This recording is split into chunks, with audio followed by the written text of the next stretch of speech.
Hello everyone, welcome and welcome back to my YouTube channel. If you are new here, do like, share and subscribe this channel, okay? Because we are going to talk about how to score 90 plus in maths in just 40 days, okay? I know ये थोड़ा impossible sound कर रहा है, but सब कुछ possible है अगर आप कोशिश करोगे तो 40 डेज भी काफ़ी है। अगर आप सोचो मेरे पास बहुत सारे दिन है तो सब पॉसिबल है, आपको बस मेहनत करने की नीड है। ओके, तो मैथ्स के हेटर्स, मैथ्स के टॉपर्स और जो भी है सबको बुला लो, को इस वीडियो को शेयर कर दो। बिकॉज इस वीडियो में हम लोग बात करने वाले हैं how to score 90 plus in maths in just 40 days. ये वीडियो देखने के बाद आई होप आप में थोड़ी बहुत मोटिवेशन तो होगी कि आपको लगेगा हाँ हम 90 प्लस स्कोर कर सकते हैं आसानी से। ठीक है, तो इस वीडियो को एंड तक जरूर देखना। इस वीडियो में मैं शेयर करूंगी 40 days exact plan to follow for maths and अगर आपने इस प्लान को फॉलो कर लिया तो आप आसानी से 90 प्लस स्कोर कर लोगे और आपके मार्क्स एकदम यहाँ से यहाँ पहुँचने वाले हैं। तो watch till the end, okay? No रट्टा from now, only smart study. And इस वीडियो में मैं आपको बताऊंगी मैंने अपने बोर्ड एग्जाम में मैथ्स में 95 कैसे स्कोर करा था। सबसे पहले तो ये दिमाग में से निकालो कि मैथ्स टफ होती है। मैथ्स टफ नहीं होती, रॉन्ग अप्रोच टफ होती है। देखो, एक क्वेश्चन करने के बहुत सारे वेज होते हैं। अगर आपको एक समझ में नहीं आ रहा दूसरा लो, दूसरा समझ नहीं आ रहा तीसरा लो। बहुत सारे तरीके होंगे कि आपको इस क्वेश्चन को ऐसे निकाल लोगे, इसको ऐसे निकाल लोगे। तो अपनी टीचर या जहाँ से भी आप पढ़ रहे हो उनको बोलो कि मेरे को ये वाला समझ नहीं आ रहा, आप दूसरे से बता। Mostly students waste time in doing something neatly, कि आपको मैथ्स में इतना नीट करने की जरूरत नहीं है, इतना गंदा भी नहीं करना आपको, बिल्कुल लाइन लाइन ऐसे नहीं करना। आप थोड़ा जैसे करते हो वैसे करो, बस थोड़ा बहुत प्रेजेंटेशन बढ़िया करके रखो, साइड में वर्किंग नोट्स कर दिए, ऐसे ज़्यादा दिखाने की ज़रूरत नहीं है। और एक ही क्वेश्चन को आप 30 मिनट्स के लिए लेके बैठ गए हो तो वो नहीं करना। इसमें आपका टाइम वेस्ट हो रहा है और कुछ नहीं हो रहा है, आपको कुछ समझ ही नहीं आ रहा है और आप बैठे हुए हो तो इसमें टाइम वेस्ट हो रहा है। और आप टफेस्ट चैप्टर पहले कर रहे हो, नहीं, आप इजी चैप्टर से स्टार्ट करो ताकि आपको थोड़ा बहुत मोटिवेशन तो बने कि हाँ यार मैंने एक चैप्टर कर लिया, 2 चैप्टर कर लिए, 3 चैप्टर कर लिए। तो आप छोटे छोटे से स्टार्ट करो, इजी से स्टार्ट करो ताकि आपका थोड़ा बहुत चैप्टर लास्ट में आके बच जाए। एनसीईआरटी के एग्जाम्पल्स को इग्नोर करने की गलती भूल कर भी मत करना, क्योंकि बोर्ड के एग्जाम में एनसीईआरटी एग्जाम्पल इतने आते हैं आप खुद, आई एम श्योर आपने PYQs करे होंगे अब तक, तो आपको पता चला होगा कि कितने एग्जाम्पल्स आते हैं। ओके, अगर आपने अभी तक नहीं करे हैं तो अभी से स्टार्ट कर दो PYQ करना, क्योंकि उसके बिना आपका कुछ नहीं हो सकता। आपको पता ही नहीं चलेगा पेपर पैटर्न कैसा है, पेपर में क्वेश्चन आने वाले कैसे हैं, क्वेश्चन में कितने MCQ आएंगे, कितने शॉर्ट आएंगे, कितने लॉन्ग आएंगे, कितने 6 मार्क्स के आएंगे, सबका पैटर्न आपको पता होना चाहिए। इसके लिए आपको PYQ सॉल्व करने पड़ेंगे। ओके, अब बात करते हैं चैप्टर्स के बारे में। तो देखो, सबके अकॉर्डिंग सब चैप्टर्स का लेवल अलग होता है, तो मैं अपना बताती हूँ कि जो कॉमन लेवल है उसके अकॉर्डिंग मैं आपको बताने वाली हूँ। मोस्टली स्टूडेंट्स यही फेस करते हैं, जो भी मेरे क्लासमेट्स थे, जो भी मेरे फ्रेंड्स हैं, सबको ऐसे ही लगा, तो मैं आपको उसके अकॉर्डिंग बता रही हूँ। अगर आपको कोई भी चैप्टर डिफरेंट लगता है, ये थोड़ा बहुत हाई लेवल, मॉडरेट, जो भी है, आप उसके अकॉर्डिंग एडजस्ट कर सकते हो, बट आई होप ऐसा ही होगा आपके साथ भी। सबसे पहले आपको अपने छोटे छोटे चैप्टर्स फिनिश कर लेने हैं जो बहुत ईजी है, स्कोरिंग है और आसानी से भी हो जाएंगे। तो देखो, आपको रिलेशन एंड फंक्शन करना है, इनवर्स ट्रिग्नोमेट्री करना है, मैट्रिसेस करना है, डिटर्मिनेंट्स करना है एंड कंटिन्यूटी एंड डिफरेंशिएबिलिटी खत्म कर लेना है। ये आई होप आप 2 दिन मैक्स 2 दिन में आप आसानी से खत्म कर लोगे। मैं तो कह रही हूँ आप आसानी से 1 दिन में भी कर सकते हो, क्योंकि बहुत छोटे छोटे चैप्टर है, बहुत ईजी भी चैप्टर है, आप आराम से कर लोगे इनको। मैं आपको 2 मैक्स दे रही हूँ, आपने इसको कर लिया। फिर उसके बाद आप करना 3D, प्रोबेबिलिटी एंड वेक्टर्स। ये आप 2 दिन में ख़त्म कर लोगे या 2.5 दिन में ख़त्म कर लोगे, ठीक है। उसके बाद आपको करना है, integration and differential equation. I think आप इसमें 3 दिन या 4 दिन ले सकते हो, ओके। एंड उसके बाद आप अकॉर्डिंगली अपने दिन देख लेना। अगर आपको कोई दिन कम लग रहा है आप वहाँ पे दे दो 1 दिन, कोई बात नहीं। कोई दिन ज़्यादा लग रहा है तो आप वहाँ से जल्दी फिनिश कर लो, एडजस्ट कर लेना, ओके। एंड उसके बाद आप डिफरेंशियल इक्वेशन करो और जो भी चैप्टर्स बच जाते हैं, आई थिंक सारे कवर हो गए हैं, आप उसको कर लो। तो देखो, मैं ऐसे नहीं कह रही आप एक दिन में सब निपटा दो, नहीं, आप जैसे करो कि उसके एक एक क्वेश्चन आपको अच्छे से आता हो। ऐसे करो कि अगर आपके लिए कहीं से भी क्वेश्चन पूछे तो आपको वो आता हो। सबसे फर्स्ट प्रायोरिटी आपको देनी है स्कोरिंग चैप्टर्स को, जो स्कोर है, जिनकी वजह से आपके मार्क्स बूस्ट अप हो सकते हैं आसानी से। उसमें आते हैं integration, probability, relation and function, matrices, determinants, ये सब आते हैं। और सबसे लीस्ट प्रायोरिटी आप देना 3D को और वेक्टर्स को। वेक्टर्स में मार्क्स आते हैं बट थोड़े बहुत, अगर आप देखोगे ये दोनों चैप्टर लिंक है तो आप एडजस्ट कर लेना।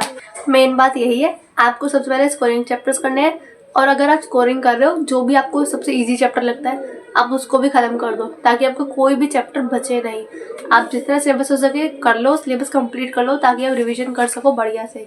सिलेबस ख़त्म हो जाएगा, एक बार आप फिर दोबारा सिलेबस करोगे क्योंकि आपको सब समझ आ गया है, और फिर और जल्दी सिलेबस ख़त्म हो जाएगा। तो ऐसे आप 2-3 बार आराम से कर लोगे, आपका सब बढ़िया से हो जाएगा। Now let's talk about the 40 days plan. आप अगर इस प्लान को फॉलो करोगे तो आई होप आपका सिलेबस तो कंप्लीट हो ही जाएगा आराम से, और फिर आपके पास रिवीजन का भी टाइम बचेगा आराम से। तो देखो, सबसे पहले आपको क्या करना है, आपको 3 घंटे दिन के पढ़ना है मैथ्स को। आई नो अभी आपको सारे सब्जेक्ट्स करने होंगे क्योंकि बोर्ड्स आ रहे हैं, सारे सब्जेक्ट्स ही करने हैं। अब आप कोई एक सब्जेक्ट आगे पीछे नहीं कर सकते हो, बट देखो मैथ्स जो है उसमें प्रैक्टिस की ज़रूरत है। मैथ्स में आप जितने क्वेश्चंस करोगे उतने कम है। अकाउंट्स का भी ऐसे ही होता है, अकाउंट्स को भी आपको टाइम देना पड़ेगा। अभी मैथ्स की बात करते हैं, मैथ्स में आपको 3 घंटे पढ़ना ही पढ़ना है। अगर आप मैथ्स में बिल्कुल बढ़िया लेवल के हो तो आप 2 घंटे में कर सकते हो, तो वो भी बेटर है। लेकिन अगर आपको मैथ्स कम समझ आती है तो आप मैथ्स को ज़्यादा टाइम दो, क्योंकि अगर आपके मैथ्स में कम आते हैं मार्क्स तो आपकी परसेंटेज डाउन जा सकती है।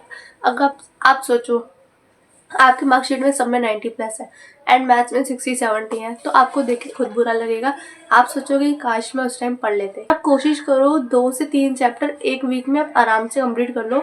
अगर छोटे छोटे हैं तो 4-5, बड़े बड़े हैं तो 2-3। मैथ्स ज़्यादा प्रेशर भी मत लो, क्योंकि बाकी सब्जेक्ट्स भी करने हैं, आई नो।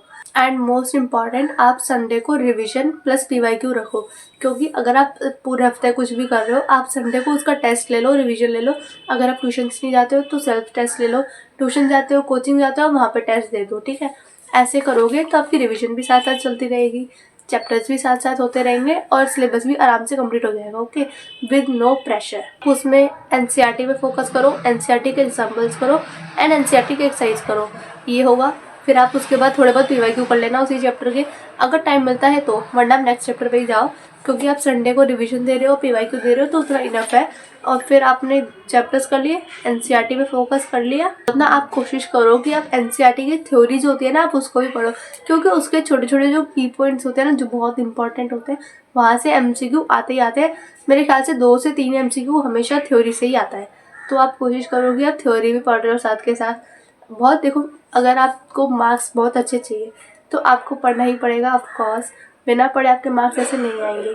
आप सोच रहे हो मैं ये भी पढ़ूँ, मैं वो भी पढ़ूँ, मैं ये इतने सारे सब्जेक्ट्स पढ़ूँ, देखो सबके साथ ऐसा होता है। सबको अगर इतने मार्क्स चाहिए उनके अकॉर्डिंग उसको पढ़ना पड़ता है। आपको सोचना है कि आपको कितने मार्क्स चाहिए और मेरे को कितना पढ़ना है। आप अगर ऐसा सोचोगे ना तो आपका आराम से सब हो जाएगा। अगर आपको 60 चाहिए तो आप 60 के हिसाब से पढ़ो, 90 चाहिए आपको 90 के हिसाब से पढ़ना पड़ेगा, ओके। अब मैं आपको बताती हूँ आपको अपनी NCERT को कैसे कवर करना है बहुत अच्छे से, ताकि आप उसको बिल्कुल अच्छे से यूटिलाइज कर सको। तो सबसे पहले आपको ऑल सॉल्व्ड एग्जाम्पल्स करने ही हैं, मस्ट है, मस्ट है, मस्ट है। आपको एग्जाम्पल्स को छोड़ना ही नहीं है। एक भी एग्जाम्पल आपने छोड़ा और वही आ रहा है पेपर में। एग्जाम्पल्स इतने आते हैं, मैंने इतने PYQs देख लिए, मैंने अपने बोर्ड एग्जाम में देखा कि एग्जाम्पल्स भर भर के आते हैं। फिर एग्जाम्पल्स कर लिया आपने, एग्जाम्पल्स के बाद आपको अपनी एक्सरसाइज करनी है। एक्सरसाइज में आप देखना 1-2 क्वेश्चन होते हैं वो ओमिट होते हैं, जो टॉपिक ओमिट होता है ना, हर साल कुछ ना कुछ ओमिट होता रहता है, आप उनको मत करो, क्योंकि उसको करने में आपने टाइम वेस्ट करा। इतने में आप कोई और क्वेश्चन कर लोगे। तो आप पता कर लो कि क्या क्या ओमिट है। अगर आपको अभी तक नहीं पता है तो बहुत बढ़िया बात है, आपने अब तक टाइम वेस्ट नहीं करा उन क्वेश्चन को करने में। एक्सरसाइज करते करते अगर आप कोचिंग ले रहे हो तो कोचिंग में आप ज़रूर बताते हैं कि ये क्वेश्चन बहुत इंपॉर्टेंट है, ये हर बार रिपीट होता है, तो वो आपने मार्क कर रखा होगा। अगर आप कोचिंग नहीं जाते हो, यूट्यूब से पढ़ रहे हो, तो यूट्यूब में भी सब बताते हैं आजकल टीचर्स कि ये क्वेश्चन बहुत इंपॉर्टेंट है, ये आता है। अगर आप यूट्यूब से भी नहीं पढ़ते, अगर आप सेल्फ स्टडी करते हो, तो आप जिस वेबसाइट से पढ़ते हो अपने PYQs करोगे, आपको खुद पता चल जाएगा कि कौन से क्वेश्चन बार बार रिपीट हो रहे हैं, आपको वो पता चल जाएगा। आप उसको मार्क कर लेना कि स्टार बना दिया या टिक कर दिया, जो भी आपने कर लिया, और उसी क्वेश्चन को इतने अच्छे से कर लो कि अगर कोई डिजिट भी चेंज होती है आपका आंसर आराम से आ जाएगा। और जो भी आपने स्टार क्वेश्चंस बना रखे होंगे अब तक के, सारे चैप्टर्स के बना लो। हर एक चैप्टर के repeated question, most repeated question, important question, सब पे स्टार लगा लिया। और आप उसको हर वीक या फिर संडे पे, आप देखो संडे पे PYQs कर रहे हो, सैम्पल पेपर कर रहे हो और आप सारे रिपीटेड क्वेश्चन कर रहे हो। इमेजिन करो आपने सब कुछ कर लिया, ठीक है, फिर आपको कितनी खुशी होगी। आप सोच के चलो संडे को आपने ये तीनों चीज़ों को करना है, आपका आराम से सब हो जाएगा। और फिर आपको फॉर्मूला शीट बनानी है, ट्रिक शीट बनानी है। फॉर्मूला शीट बनाओ और उसको अपनी अलमीरा पे या फिर जहाँ पे आप स्टडी टेबल है आप वहाँ पे लगा दो, ताकि आप जैसे ही पढ़ रहे हो आपको कोई फॉर्मूला नहीं आ रहा, आपके सामने उसको फॉर्मूला की दिख गई। फॉर्मूला शीट को बार बार पढ़ना है ताकि आपका कोई भी फॉर्मूला छूटे नहीं। आप पेपर में एक भी फॉर्मूला भूलो नहीं, क्योंकि आपने एक फॉर्मूला भूल गए और वही पेपर में आ गया। आप फॉर्मूला सोचने में टाइम बिता रहे हो कि मेरे को तो फॉर्मूला याद नहीं है, मैं क्या लिखूँ। तो ऐसा नहीं होना चाहिए। आपको हर एक फॉर्मूला याद होना चाहिए, हर एक ट्रिक याद होनी चाहिए कि किसके बाद क्या होता है। देखो जो भी डिफरेंशिएबल होते हैं, बहुत सिंपल वाले जो होते हैं वो आपको रटे हुए होने चाहिए। आप हर एक चीज़ को डिफरेंशिएट करने नहीं बैठोगे, हर एक चीज़ को इंटीग्रेशन बाय फॉर्मूला नहीं करने बैठ। पर मैं बहुत सिंपल स्टेप लिखने की आपको कोई ज़रूरत नहीं है। इसमें टाइम वेस्ट मत करना कि आप एक एक चीज़ को प्लस करने में हर एक स्टेप बना दो। आप सबको एक साथ प्लस कर दो और वो एक स्टेप बना दो, ऐसा भी चलता है। कोई मार्क्स डिडक्ट नहीं होते, मैंने खुद ऐसे करा है। मैंने कोई भी स्टेप बिल्कुल बेफालतू के, अगर एक एक चीज़ छोटी छोटी चीज़ करनी होती थी मैं उसका हर स्टेप नहीं बताती थी। मेन बात यही है, अगर आपने एनसीईआरटी छोड़ दी आपने अपने मार्क्स भी छोड़ दिए, क्योंकि एनसीईआरटी से 70% पेपर आता ही है। 70 मान लो, 75 मान लो, 80 मान लो, क्योंकि वहाँ से पेपर आता ही है। एंड ऑफ कोर्स आएगा क्यों नहीं, क्योंकि एनसीईआरटी से ही आप पढ़ रहे हो। बात करते हैं आपने पीवाईक्यूज और सैम्पल पेपर्स को कैसे करना है। तो देखो जितने आप पीवाईक्यूज सैम्पल पेपर सॉल्व करोगे उतना आपका कॉन्फिडेंस बढ़ेगा। आपको लगेगा हाँ मेरे को इतना सब कुछ पता है कि पेपर में वो कैसे आने वाला है। आप अपने दोस्तों में हो भाई यूनिक कि आपको पता है कि पेपर में कैसा पैटर्न आने वाला है, कौन से क्वेश्चन मोस्ट रिपीटेड है और मेरे को 50% चांस है कि ये क्वेश्चन आएगा। तो आप सोच लो कि आपको कितनी खुशी होने वाली है जब पेपर देखते ही वही क्वेश्चन आएगा। आपके पास 40 डेज है, एटलीस्ट आपको 10 सैम्पल पेपर, एटलीस्ट आपको 10 पीवाईक्यूज करने ही है। अगर आपने नहीं करे तो आपको करने ही है, आपको बस करने ही है। मैं और कुछ नहीं कह सकती। जितने ज़्यादा हो सके उतने कर लो, क्योंकि मैंने इतने पीवाईक्यूज करे, इतने सैम्पल पेपर करे, हर एक सेट, एक पेपर के 4 सेट आते हैं, मैंने चारों सेट सॉल्व करे। और जो आप सेम क्वेश्चन होते हैं उसको मत करना, लेकिन अगर आप करना चाहते हो तो उससे भी आपकी प्रैक्टिस होगी, बढ़िया रहेगा। पीवाईक्यू सॉल्व करो। देखो 90+ की एक बहुत इंपॉर्टेंट की है कि आपको पीवाईक्यू सॉल्व करें। आपने जितने पीवाईक्यू कर लिए उतने आपको रिपीटेड पता चल गए, उतना आपको पैटर्न पता चल गया। अब आप सोच रहे होगे कि मैं एक ही बात को कितनी बार कह रही हूँ। तो देखो ये है ही बहुत इंपॉर्टेंट बात है कि आपको पीवाईक्यू करने ही है। आप किसी से भी देख लो, सब कहेंगे कि आपको पीवाईक्यूज करने ही है। जैसे ही पीवाईक्यू या सैम्पल पेपर को करने बैठ रहे हो आप अपना टाइमर ऑन कर लेना कि आप देखो कि आप कितनी देर में एक पेपर को कर पा रहे हो आराम से। क्योंकि अगर आप 3.5 घंटे नहीं कर पा रहे, 4 घंटे में नहीं कर पा रहे, तो आप अपना एग्ज़ाम बोर्ड में कैसे करोगे, क्योंकि वहाँ पे 3 घंटे मिलते हैं। आपको 3 घंटे से पहले करना होता है, क्योंकि आपको फिर रीचेक भी तो करना होगा ना। देखो रीचेक करने में हमेशा गलती निकलती है, ऐसा कोई नहीं जिसकी एक भी गलती नहीं निकले।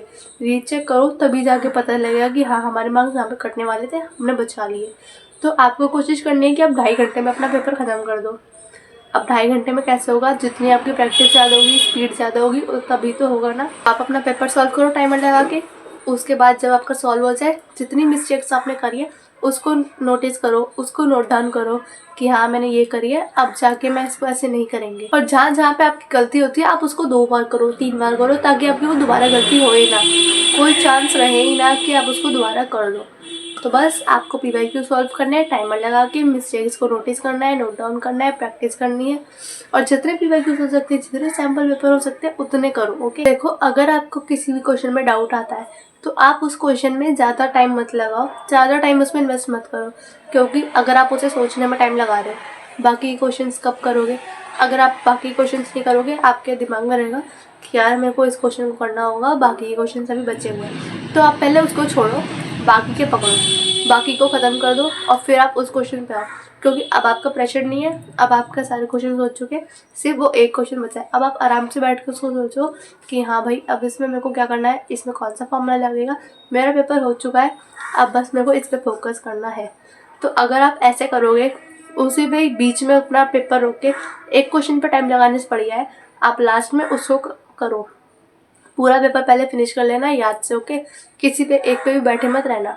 देखो मैथ्स के पेपर में प्रेजेंटेशन मैटर करती है बहुत ज़्यादा। अगर आपका आंसर गलत है, आपको पता है कि यार मेरे को आंसर इस क्वेश्चन का सॉल्व करना आता नहीं है, तो आप कुछ उसको छोड़ो को मत आ जाना। सबसे मेन बात, अगर आपने क्वेश्चन छोड़ दिया आपको मिलेंगे 0 मार्क्स। लेकिन अगर आप उसमें कुछ भी लगा दो, किसी का भी फॉर्मूला लगा दो, ऐसा नहीं है आप कोई भी अलग फॉर्मूला लगा रहे हो, उस चैप्टर से रिलेटेड कोई भी फॉर्मूला लगा दिया, उसको थोड़ा बहुत भी सॉल्व कर दिया, तो आपको हर एक स्टेप्स के हाफ मार्क्स मिल सकते हैं, जिससे आपके 3-4 मार्क्स आराम से बढ़ जाएंगे। तो कोशिश करो, कोई भी क्वेश्चन आपको छोड़ना नहीं है, कोई भी क्वेश्चन, क्योंकि आप कुछ भी करोगे आपको हाफ 1 मार्क्स ज़रूर मिलेगा। तो अगर बात करते हैं कि मैंने अपने मैथ्स के एग्जाम में 95 प्लस कैसे स्कोर करा है, तो देखो मैंने ऐसा कुछ भी नहीं करा है जो मैं पूरे 10 घंटे पढ़ती थी, नहीं। मैथ्स की मेरी कोचिंग थी जहाँ पर मैं अपनी मैम से पढ़ती थी एंड वो मैथ्स को बहुत अच्छे से कॉन्सेप्ट क्लियर करती थी, तो मेरे आराम से कंसेप्ट वहाँ पे पूरे हो जाते थे कि हाँ इसको ऐसे ऐसे करना है।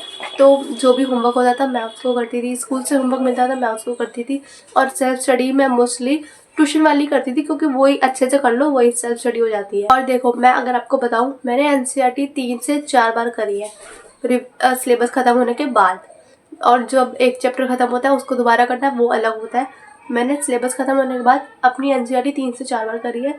उसके बाद मैंने इतने पीवाईक्यूज करे, इतने सैम्पल पेपर्स करे हैं, तब जाके मेरे 95 आए थे, just because of PYQ and revision. देखो ऐसी बात नहीं है कि मेरे को सारे चैप्टर्स बिल्कुल अच्छे से आते थे। मेरे को एप्लीकेशन और डेरिवेटिव्स में इतनी दिक्कत होती थी कि मैंने वो अपने बोर्ड के एग्जाम में आधा चैप्टर छोड़ के गई थी। आपको पता होगा जो लास्ट की एक्सरसाइज है और मिसलेनियस एक्सरसाइज है वो बहुत टफ है, मेरे को भी नहीं आती थी और वो मैं उसे छोड़ के गई थी। सिर्फ इम्पोर्टेंट क्वेश्चंस मैंने उसको करे हुए थे और वो भी रट्टे मार के करे थे। मैं आपको सच बता रही हूँ, मैंने उसके 1-2 क्वेश्चंस के रट्टे मारे थे, तो क्योंकि जो मैम ने कहा था कि इम्पोर्टेंट है आ सकते हैं, तो मैंने उसके रट्टे मार लिए थे एंड थैंकफुली वो पेपर में नहीं आए थे। जो पेपर में आया था वो इंटीग्रेशन के आए थे, बहुत ज़्यादा से बेकार चैप्टर मेरे को एप्लीकेशन डेरिवेटिव लगता था। रिलेशन एंड फंक्शन मेरे को बहुत बेकार लगता था। देखो रिलेशन एंड फंक्शन काफ़ियों को बहुत इजी लगता है, बट मेरे को बहुत बेकार लगता था, क्योंकि उसमें फंक्शंस को एक्सप्लेन करना, उसका डोमेन रेंज निकालना बहुत टफ लगता था। तो अब मैं आपको बताती हूँ कि सबके लिए सबका लेवल अलग होता है। आपको बस अपना लेवल सेट करना होता है कि मेरे को इसको क्लियर करना ही है, तो आप आराम से सब चीज़ कर पाओगे। ओके, आई होप अभी आपका मैथ्स का डर थोड़ा बहुत कम हुआ होगा, थोड़े बहुत आप मोटिवेटेड हुए होगे कि आप आराम से 90 प्लस स्कोर कर सकते हो। Just need consistency, confidence and practice. Okay, आपको अगर ये सब फॉलो कर लिया, 40 डेज में अगर आपने 3 घंटे पढ़ाई कर ली, आप कंसिस्टेंट हो गए, आपने हर एक चैप्टर को फिनिश कर लिया, मोस्टली सिलेबस में से रिविजन कर ली, प्रीवाइज कर लिए, सैम्पल पेपर कर लिए, आपके आराम से 90 प्लस पक्के हैं। और कमेंट्स में ज़रूर बताना कि आपको कौन सा चैप्टर डिफिकल्ट लगता है, कि मेरे को तो एओडी लगता था एंड आप मेरे को ज़रूर बताना।